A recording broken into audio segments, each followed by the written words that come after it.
사랑이 많으신 아버지 하나님 감사합니다. 수요일 이 오전 시간 가운데 하나님께 예배하기 위해 이 자리 가운데 모였습니다.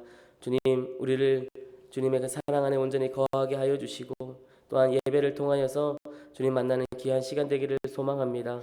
주님께서 온전히 함께 하시고 주님께서 이끌어 주시고 인도하여 주시옵소서. 주님, 이 시간 말씀을 듣습니다.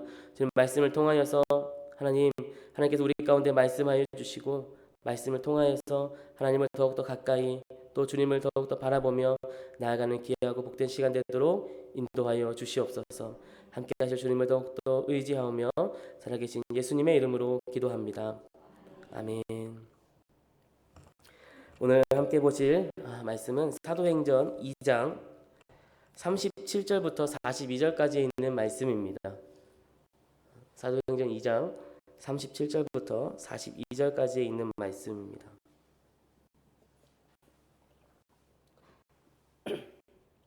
제가 가진 성경은 신약 190페이지에 있습니다.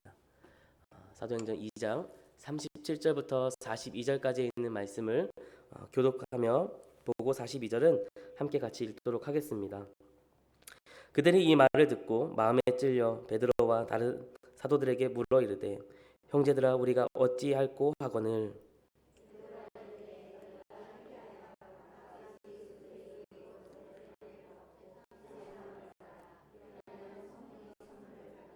이 약속은 너희와 너희 자녀와 모든 먼데 사람 곧 주 우리 하나님이 얼마든지 부르시는 자들에게 하신 것이라 하고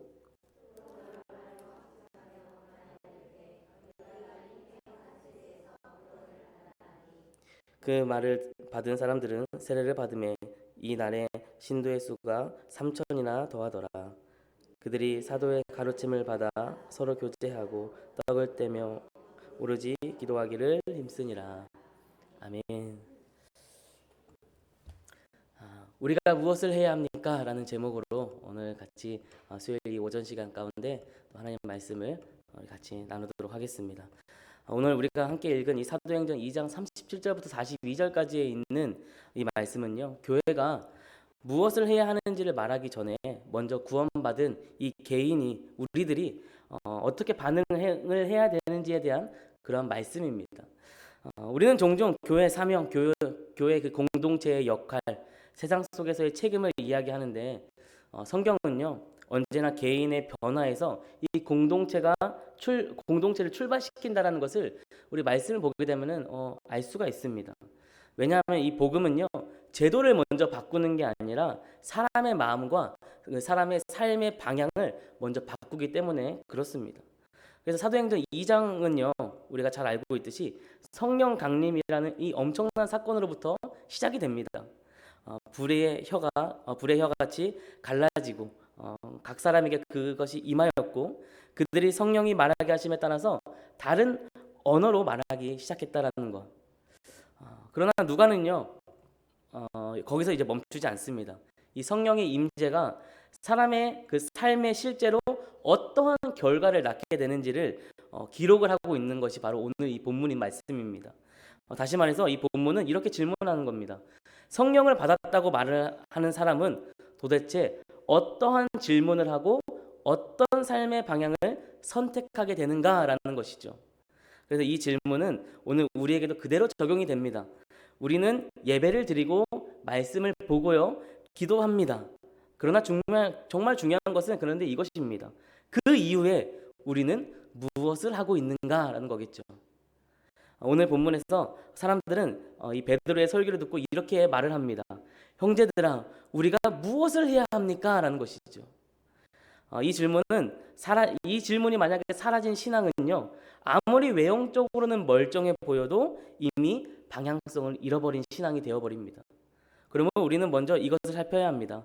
도대체 무엇이 그들의 마음을 찔렀는지, 그리고 말씀이 어떻게 사람의 중심을 파고들었는지, 그리고 왜 이 찔림이 질문으로 이어질 수밖에 없었는지라는 것을 오늘 이것을 중심으로 오늘 같이 말씀을 보도록 할 텐데요. 본문 37절을 다시 한번 천천히 바라보면요. 성경이 말하는 참된 은혜의 시작이 무엇인지를 알 수 있습니다. 우리 37절 그 전반전 말씀 한번 볼까요? 같이 한번 읽어보겠습니다. 시작. 그들이 이 말을 듣고 마음에 찔려 라고 이렇게 기록합니다. 사랑하는 성도 여러분, 이 짧은 한 문장은요, 성령의 역사가 가장 정확하게 설명되는 그러한 문장입니다. 오늘날 우리는 성령의 역사를 말할 때 주로 은사나 또 능력이나 또한 여러 가지 체험을 떠올릴 때가 있습니다. 그런데 예수님께서 직접 말씀하신 성령의 첫 사역은 전혀 다르다라는 것이죠. 요한복음 16장 8절 말씀에 보게 되면요, 이렇게 기록하고 있습니다. 우리 한번 같이 읽어보도록 하겠습니다. 시작. 그가 와서 죄에 대하여, 의에 대하여, 심판에 대하여 세상을 책망하시리라. 아멘. 이렇게 기록하고 있어요. 성령의 첫 번째 사역은요, 사람을 편안하게 만드는 것이 아니라 죄 앞에서 더 이상 도망치지 못하게 하는 것입니다. 베드로의 설교는 너무 직설적이었던 것 같습니다. 그는 군중의 감정을 전혀 고려하지 않았어요. 종교적 자존심을 세워주지도 않았습니다. 사도행전 2장 36절에 보면은 너희가 십자가에서 못 박은 이 예수를 하나님이 주와 그리스도가 되게 하셨느니라 하니라 라고 기록하고 있지 않습니까? 이 말은 이런 뜻입니다. 너희가 단순히 실수한 게 아니고 너희는 하나님의 통치를 거부했고 자기 방식대로 살기를 선택했다라는 뜻입니다. 그래서 말씀은 사람의 표면을 건드리지 않고 그들의 양심과 인생의 중심을 정확하게 찔렀다라는 것이죠. 그래서 히브리서 기자는 이것을 이렇게 표현합니다. 우리 히브리서 4장 12절 말씀 한번 같이 읽어볼까요? 시작. 하나님의 말씀은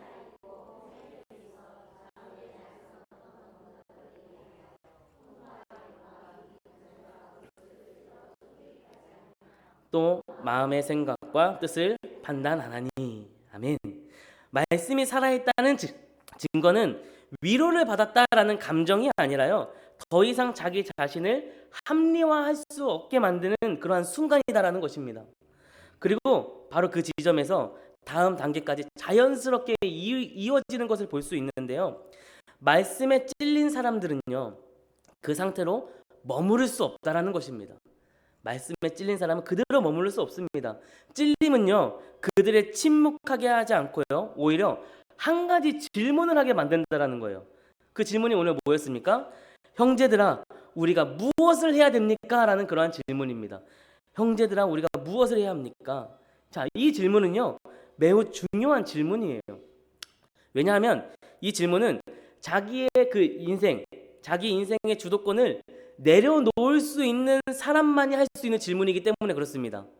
내 인생이 내게 아니다라는 것을 인정한 사람만이 이러한 질문을 할 수 있다는 거예요.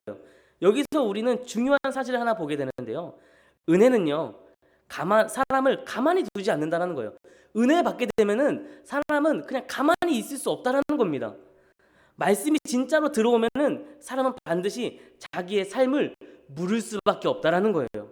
그래서 성경을 보게 되면은 구원의 그 결정적인 순간 때마다 이러한 질문이 반복되는 것을 볼 수 있는데요. 사도행전에서 보게 되면은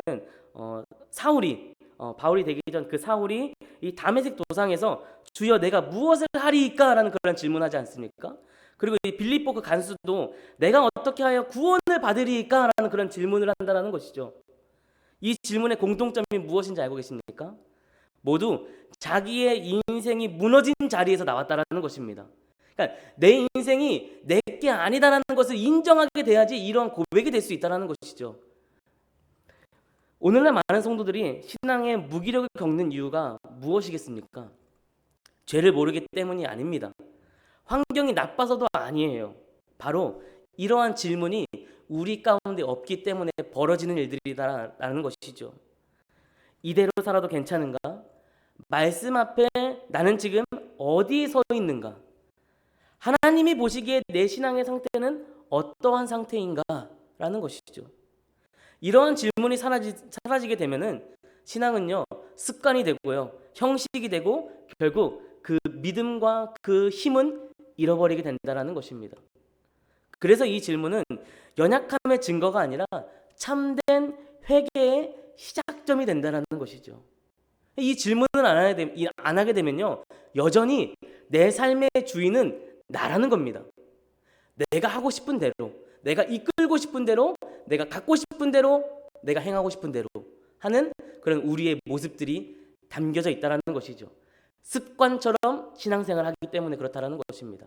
말씀은 들었지만 그 말씀이 내 안에 찔림이 없다는 것, 그것은 바로 우리 안에 이 내면 가운데 이러한 질문이 없다는 것입니다. 그리고 바로 이 질문에 대해서 베드로는 매우 분명한 대답을 하는데요. 이 38절에 보게 되면은 이렇게 기록하고 있습니다. 우리 38절 한번 읽어볼까요? 시작.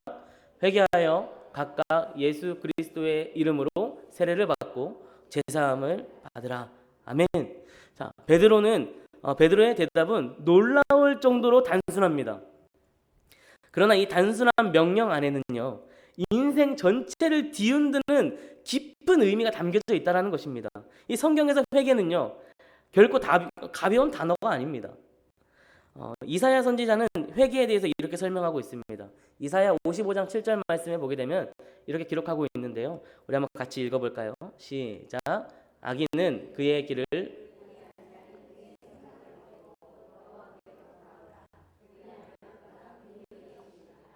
우리로 하나님께로 돌아오라. 그가 너그럽게 용서하시리라.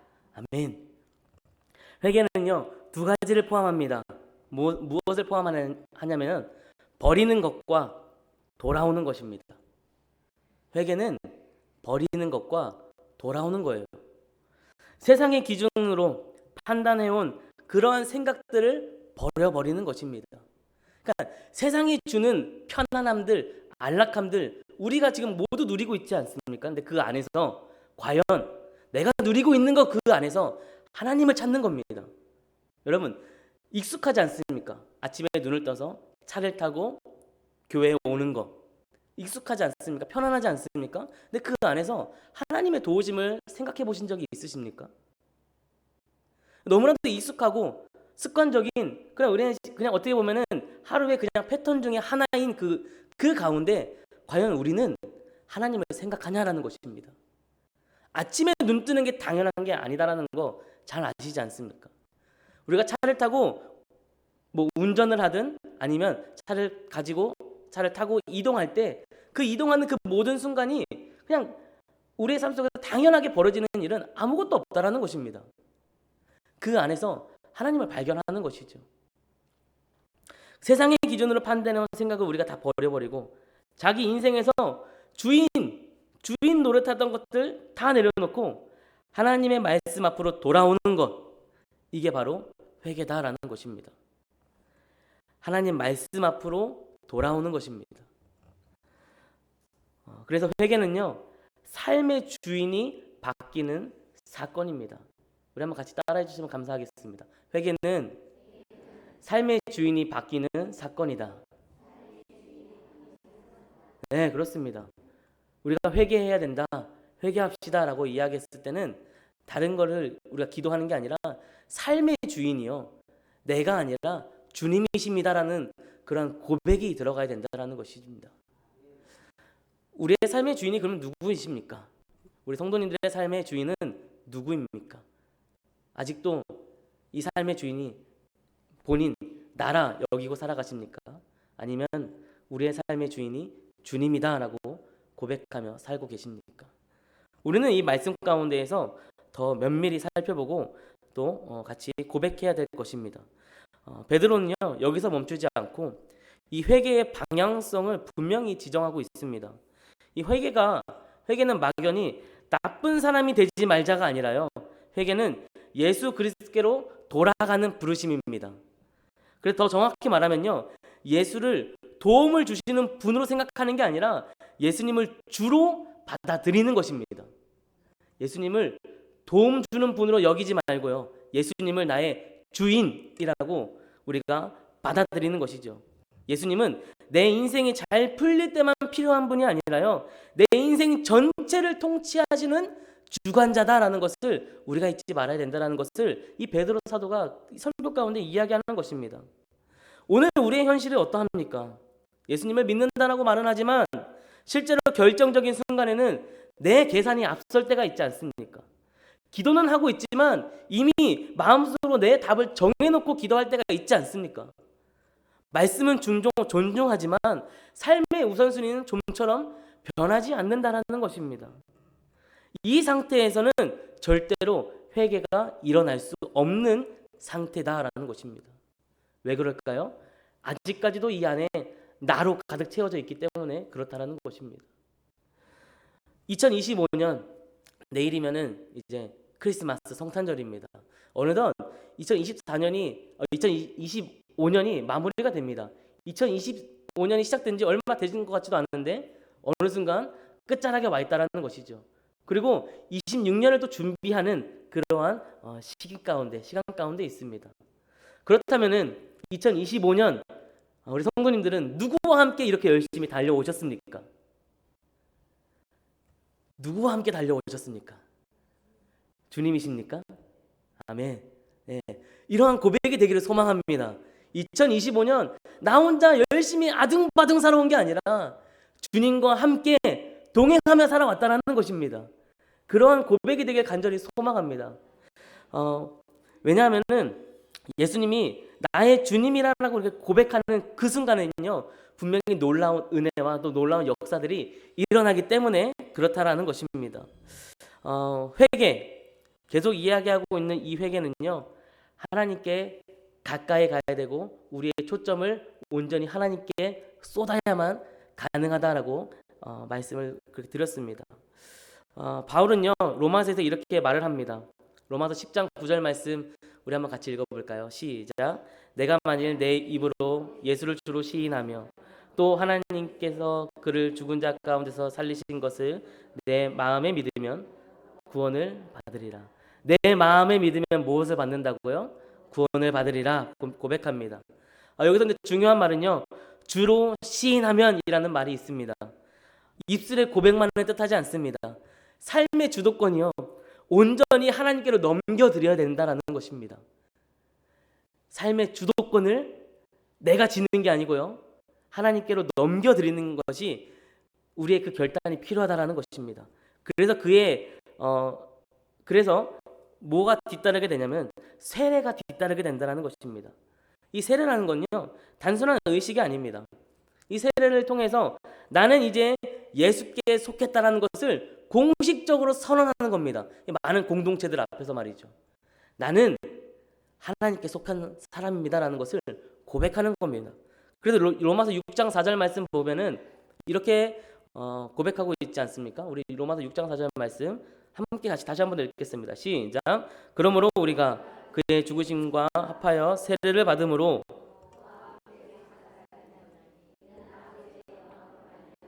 그리스도의 죽은 자 가운데서 살리심과 같이 우리로 또한 새 생명 가운데서 행하게 하려 함이라.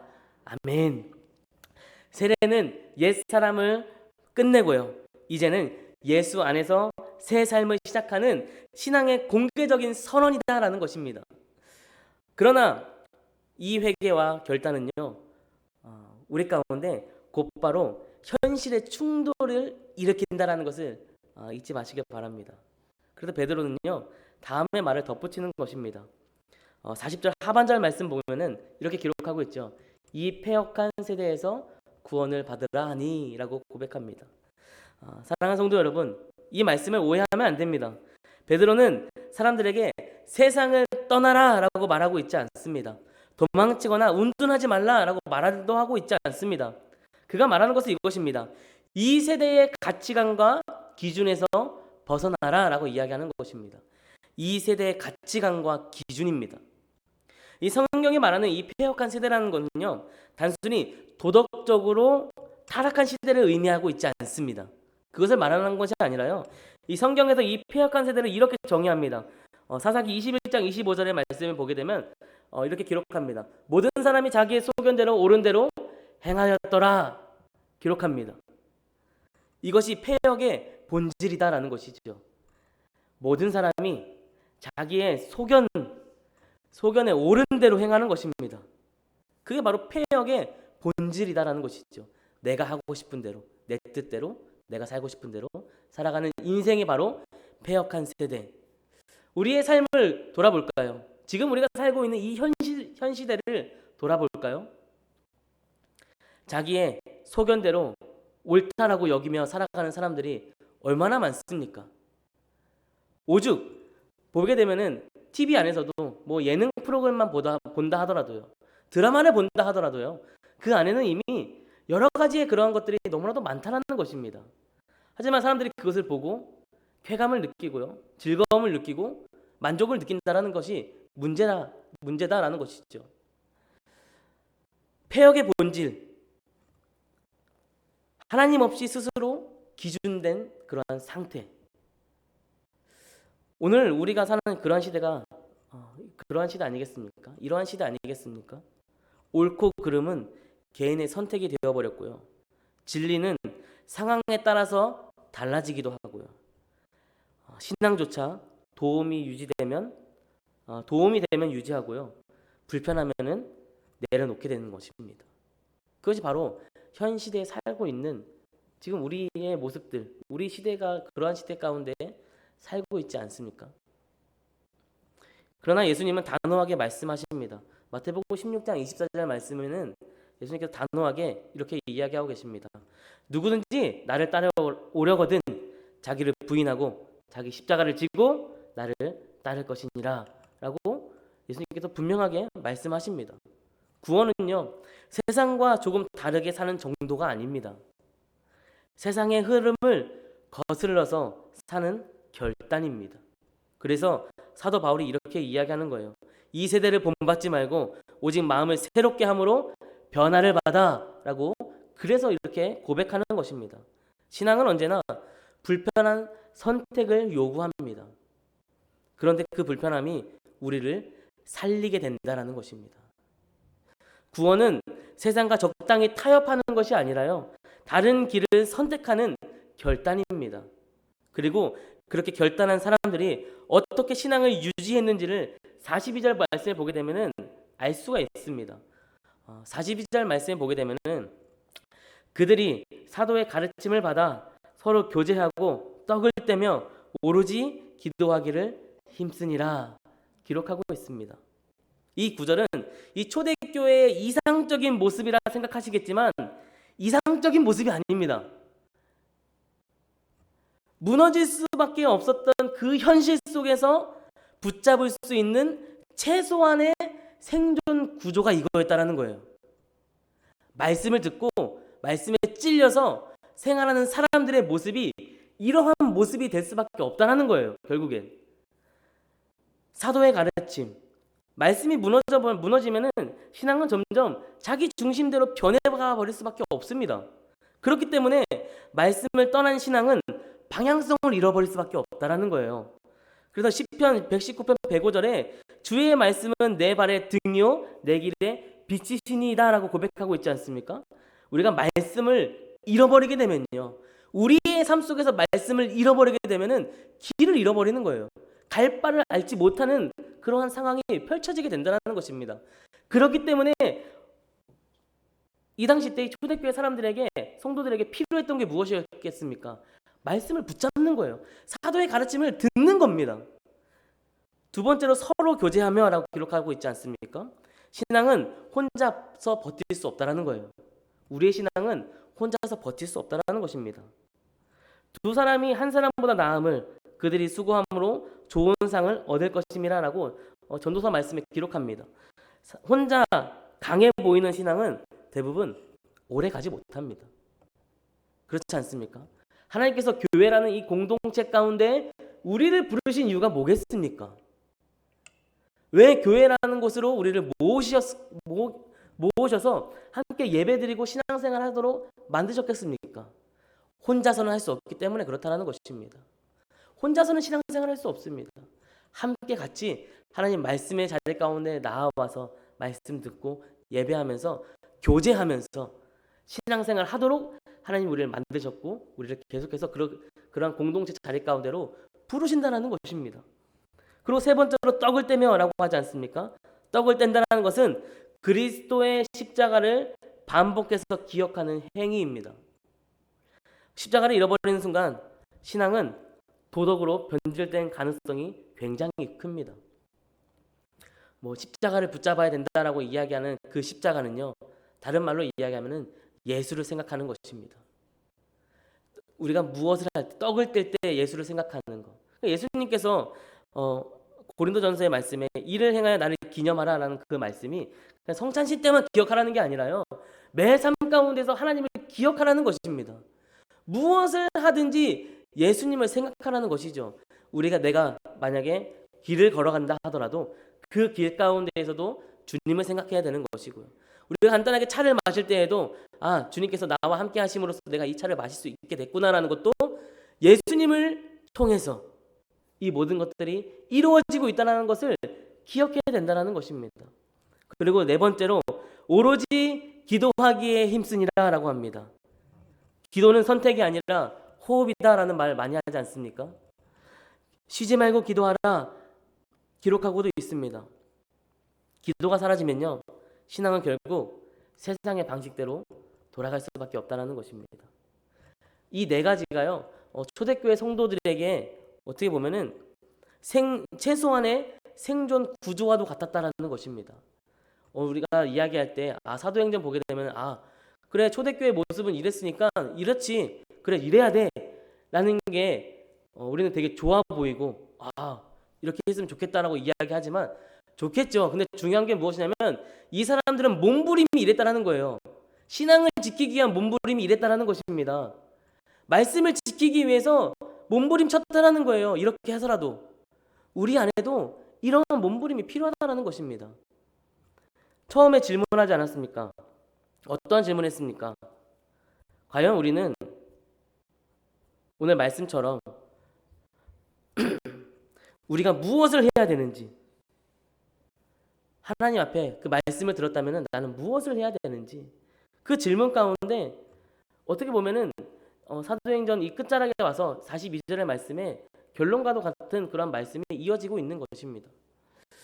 사랑하는 성도 여러분, 이제 우리가 본문 전체가 우리에게 무엇을 말하고 있는지를 좀 정리해 보도록 하겠습니다. 사도행전 2장 37절부터 42절에 있는 이 말씀은 이렇게 말을 하고 있습니다. 복음을 들은 사람은 반드시 자기의 삶을 묻게 된다는 것입니다. 말씀을 들은 사람은, 복음을 깨달은 사람은 자신의 삶을 묻게 될 것이다 라는 것이죠. 그 질문이 무엇입니까? 우리가 무엇을 해야 합니까? 라는 질문입니다. 이 질문을 붙드는 사람은 살아있는 신앙을 가진 사람이다 라는 것입니다. 그러나 이 질문이 사라진 신앙은 멈춘 신앙이 될 수밖에 없다는 것이죠. 하나님은 오늘도 우리에게 책망하시기보다는 이 질문 앞에 우리를 다시 세우십니다. 너는 지금도 나의 앞에서 그렇게 묻고 살아가고 있는지를 묻고 계신다라는 것입니다. 사랑하는 성도 여러분, 수요 예배에 나와서 그냥 정보를 얻는 시간으로 생각하지 마시고요, 방향을 다시 잡는 시간 되길 간절히 소망합니다. 우리의 방향이 예수 그리스도께로 다시 향하는 그러한 방향을 우리가 다시 우리의 시선을 주님께로 돌리는 그러한 모습 되기를 간절히 소망합니다. 예수님을 주로 다시 모시고 말씀을 기준으로 삼고 이 패역한 세대 가운데에서 다른 길을 선택하기보단 바로 오늘 이 말씀대로 살아가기를 간절히 소망합니다. 사랑하는 성도 여러분, 이 질문 하나만 마음에 남기시길 바랍니다. 나는 지금도 말씀 앞에서 내 삶의 방향을 다시 묻고 있는가? 이 질문을 붙들고 살아가는 성도, 또 말씀 앞에서 계속해서 자신을 돌아보는 성도, 그리고 날마다 순종의 길을 선택하려고 애쓰는 그러한 성도의 삶이 되기를 간절히 축복합니다. 우리 함께 이 시간 찬양하고 또 하나님 앞에 기도하며 나아가도록 하겠습니다. 주님 말씀하시면 찬양합니다. 주님 말씀하시면 내가 나아가리다. 주님 뜻이 아니면 내가 멈춰서리다. 나의 가고 서는 것 주님 뜻에 있으니 오 주님 나를 이끌 다시 한 번 더 고백해 볼까요? 주님 말씀하시면, 주님 말씀하시면 내가 나가리다. 주님 뜻이 아니면 내가 멈춰서리다. 나의 가고 서는 것 주님 뜻에 있으니, 오 주님 나를 이끄소. 뜻하신 그곳에, 뜻하신 그곳에 나 있기 원합니다. 이끄시는 대로 순종하며 살리니, 연약한 내 영혼 동하여 일하소서. 주님 나라와 그 뜻을 위해, 다시 한 번 더, 뜻하신 그곳에, 뜻하신 그곳에 나 있길 원합니다. 이끄시는 대로 순종하며 살리니, 연약한 내 영혼 동하여 일하소서. 주님 나라와 우리 마지막으로 다시 한 번 더 고백하겠습니다. 뜻하신 그곳에, 뜻하신 그곳에 나 있길 원합니다. 이끄시는 대로 순종하며 살리니, 연약한 내 영혼 동하여 일하소서. 주님 나라와 그 뜻을 위하여, 오 주님 나를 이끄소서. 우리 함께 시간같이 말씀을 생각하면서 기도하기를 원합니다. 하나님, 말씀을 듣고 그 난 후에, 복음을 듣고 난 그 후에 우리가 무엇을 해야 합니까? 라는 이 질문 가운데에 하나님, 우리가 하나님 말씀대로 살기를 소망합니다. 하나님 말씀의 뜻대로 내가 살아가기를 소망합니다. 주님, 더욱더 주님 앞에 다른 것에 다른 시선을 뺏기지 않게 하여 주시고, 하나님 말씀 붙들고 나아가는 귀한 우리의 삶이 될 수 있도록 하나님 인도해 달라고, 우리 한번 시간 다 같이 말씀을 생각하면서 함께 기도하며 나아가도록 하겠습니다. 함께 같이 기도합니다. 사랑이 많으신 아버지 하나님, 이